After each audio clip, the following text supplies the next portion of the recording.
अस्सलामु अलैकुम मुहतरम नाजरीन, आप सब कैसे हैं। यह एक ऐसा वाक़या है जो हमें आजिज़ी, सब्र और मुआफ़ करने की ताकत के बारे में सिखाता है। एक गांव में मालिक अहमद नामी एक रईस रहता था। वह बहुत दौलतमंद लेकिन गुरूर व तकब्बुर में मुब्तला था। वह हमेशा अपने खादिमों को जलील करता और कमज़ोरों को हकीर समझता था।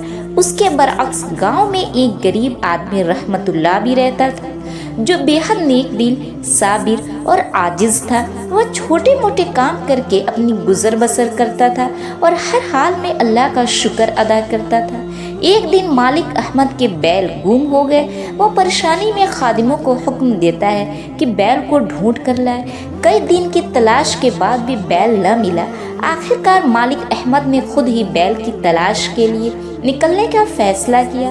दौरान तलाश वह एक वीरान जंगल पर पहुंचा जहां उसका रास्ता खो गया। मालिक अहमद भटकता हुआ एक छोटे से कच्चे मकान तक पहुंचा जहां उसका रास्ता खो गया। मालिक अहमद भटकता हुआ एक छोटे से कच्चे मकान तक पहुंचा जो रहमतुल्लाह का था। मालिक अहमद भूख और प्यास से बेहाल था। रहमतुल्लाह ने बगैर यह जाने कि यह कौन है उसकी खूब खिदमत की, उसे पानी पिलाया, खाना दिया और आराम करने के लिए जगह फराहम की। मालिक अहमद ने पूछा, तुमने मुझे पहचाना? मैं गांव का रईस हूँ। रहमतुल्लाह मुस्कुराया और आजिज़ी से जवाब दिया, अल्लाह के बंदों को खाना खिलाने के लिए पहचान जरूरी नहीं। यह सुनकर मालिक अहमद हैरान हुआ और सोच में पड़ गया कि यह गरीब आदमी कितना नेक और मेहरबान है। हालांकि मैंने कभी इसे अहमियत नहीं दी। अगले सुबह मालिक अहमद ने देखा कि बैल रहमतुल्लाह के खूंटे में बंधा हुआ है। वह गुस्से में आ गया और चिल्लाया, तुमने मेरा बैल चुराया है।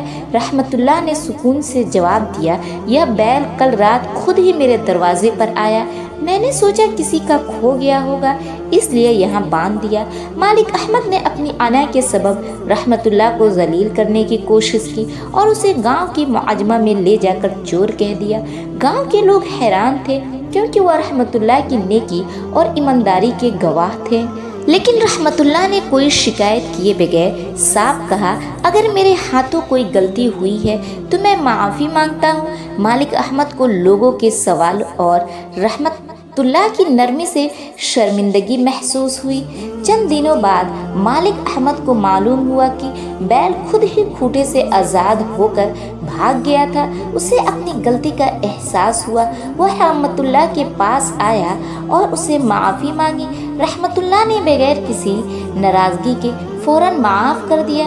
इस वाक़ये के बाद मालिक अहमद की ज़िंदगी बदल गई। वह गुरूर छोड़कर आजिज़ी इख्तियार कर लेता है और रहमतुल्लाह से सीखता है कि इंसानियत की असल खूबसूरती आजिज़ी और दरगुजर में है।